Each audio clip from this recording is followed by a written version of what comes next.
What is up, my fellow Chibits? Hopefully all of you are having a very good day today, and before I begin, I quickly want to apologize for the delay in this review, and all the other reviews as well. I mean, I want to start off with, One Piece, because it's a series that many have been requesting a lot today, and then, I'll move into the other stuff, but I just quickly want to apologize for anyone that's been waiting all day and all that. Even though I made a notification video letting you guys know, I still feel very bad about it. So, anyways, I want to try to get all these up as fast as possible, all the other reviews as well, but like I said, I apologize for the delay. So anyways, to begin, let's talk about that final page.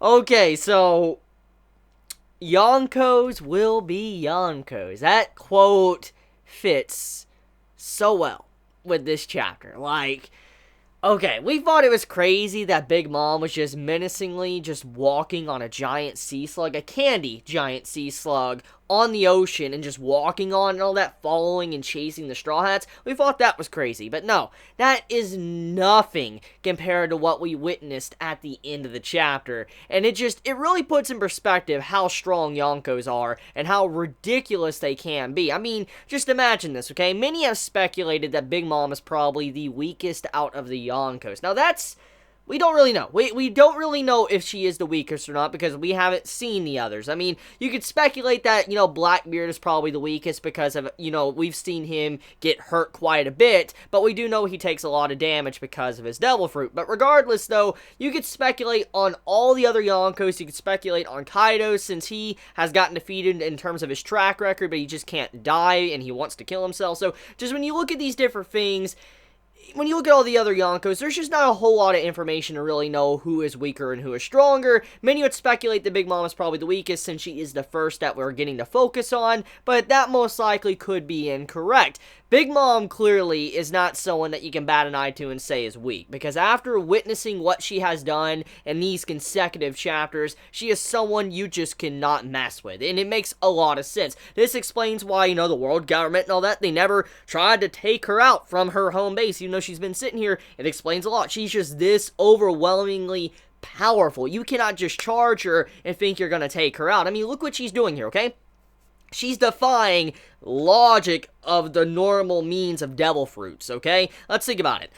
As we know, Devil Fruit users, they can't go in water. They go in water, they're like a hammer in the water. They sink. They can't do anything. And seeing Big Mom literally controlling the ocean. She's controlling the water. She is literally surfing on the water. That is scary. That's on a whole new level of scary, because it's not just the fact that she was walking on the ocean because, she had a giant sea slug. That was scary enough. And we all thought in the last chapter that the reason why she was walking on the ocean was because she was, using a Devil Fruit or whatever, making it come alive. But we found out it was like, the sea slug.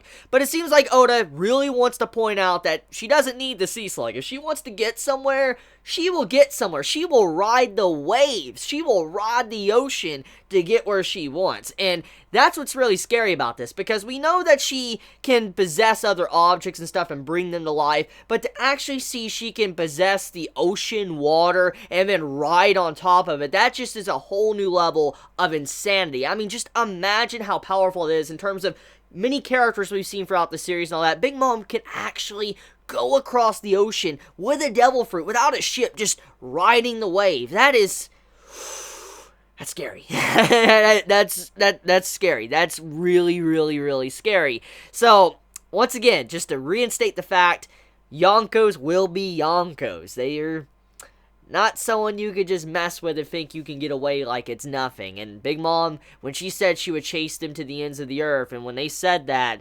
it really was legit. It was no joke. It wasn't, a figure of speech. It wasn't just a metaphor or anything like that. No. When she says, or anyone said that she will chase you to the ends of the oceans and earth or whatever, she will. She will chase you down regardless of the distance.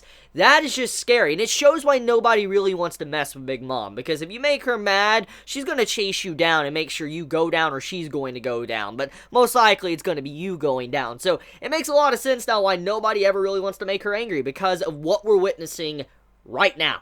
When she wants something, and she will get it or she doesn't get it, everything will be destroyed. So one or the other. Anyways, though, getting back into some details, I want to talk about that, final scene. I know I should have talked about the cut the curry stuff and, the cake making and stuff first, but I want to talk about the Big Mom stuff because it's just really amazing content. That final segment of the chapter, when you see Big Mom riding the wave and all that, and you see Nami talking to Luffy, that scene is really emotional, because it's not like a typical, Nami moment.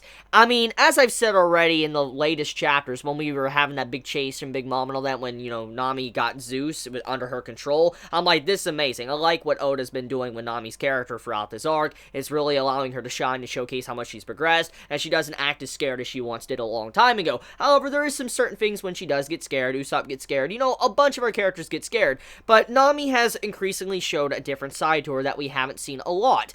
And we have seen how she no longer gets truly scared and just yells and screams and all that. The way she talked to Luffy in the mirror and all that at the end of the chapter was truly scary, because I don't believe that, Nami and them are gonna die, but I don't know. Oda could throw a curveball here. I mean, this is, an arc about a Yonko, Big Mom, and everything we have found out when it comes to the new world is that it's dangerous. It's not something that you can just go into and think that you're going to be okay. It's a very deadly area, and this is also a Yonko's territory, and a Yonko's chasing them down. Basically the same title and status as someone like Whitebeard, and we knew what Whitebeard did. Remember what it took to bring Whitebeard down in the War of the Best. That was an insane battle, and all of that just to take down one man and all that. All the damage he took and all that, and he still was like a tank just charging. Even after all that, he died standing up, which just shows how ridiculous he was. But this is also what a Yonko means, the level of a Yonko. And when you see Big Mom doing this, that's what's chasing the Straw Hats right now. It's obvious that they don't have the power to bring one down. And we know that since entering the New World, they have to shape up, because it's some serious stuff. And Oda has proven time and time again since we got in the New World that it's no longer a joke anymore. It isn't the first half of the Grand Line. This is a really serious part of the series, and I don't know if Oda is willing to kill off a Straw Hat right now. I don't know. I do sense maybe way off in the future someone will possibly die, but I don't know if it'll happen right now. But regardless, though, the big thing I want to point out is the way Nami spoke to, Luffy. She didn't act like she normally did. She didn't scream and all that. It wasn't like a scream. It's like she whispered into the mirrors, like, I'm sorry, we're probably done for. I mean, you see the panel go black. It was very, very eerie, because it's not a typical Nami line. Like, the way Nami usually acts when she's scared or something bad's gonna happen, she usually screams. That's a typical trait of her, or some of the other characters, but she didn't do that. She was just very calm and told Luffy how it was, like, we're probably not going to make it out of this, and then, chapter ends. Now, thankfully, there was no break next week, but it was a really good way to kind of show some emotions we normally don't see. Now, like I said, I don't think they're going to die, but I don't know. I mean, this is a Yonko, and Oda has proven that he's willing to kill off characters. I mean, look at Pedro, so yeah. Anyways, let's get off of that topic. So let's talk about the pudding scene with Sanji, and then I'll get back into the Katakuri and Luffy stuff. So we have it to where Pudding and Sanji, they finally make it over to the island to start baking the cake. And apparently it's going to take about 3 hours, basically estimated about 3 hours, to get everything done before they can get over to where Luffy, or, get over where the Straw Hats are, the Sunny and all that. As we know, at the end of the chapter, there's just no way. They're not going to be able to be alive in 3 hours. They don't have 3 hours. They don't even have, maybe a minute, okay? That's how bad it is right now. But regardless, though, it's going to take 3 hours for, Pudding and Sanji and all them to make the cake. So, it's a long time, but it's still impressive when you think about the introduction of this arc and how long it took to make that cake, and the stress it put on everybody, all the chefs and stuff. So, making this cake in 3 hours is very, very impressive. It's actually very skilled, and I think this could only be done thanks to the three that are working on, since they're just so skilled in their certain area of cooking. And we get to see, this little segment at the beginning of the chapter, which is really nice. I mean, when you look at it, it's the first time that Pudding and Sanji have really worked together. I mean, we know that they officially didn't get married. We know what really happened. But judging by the way Oda's been building up Pudding's character and the way Sanji has reacted to Pudding, I do believe that they're probably going to become a couple. Even if they don't become a couple in this arc or whatever, Sanji and Pudding don't marry or whatever, become official boyfriend-girlfriend, I do believe that most likely that will be the in-game, relationship with these two. I mean, it'll most likely be very similar to, Luffy's situation with Boa.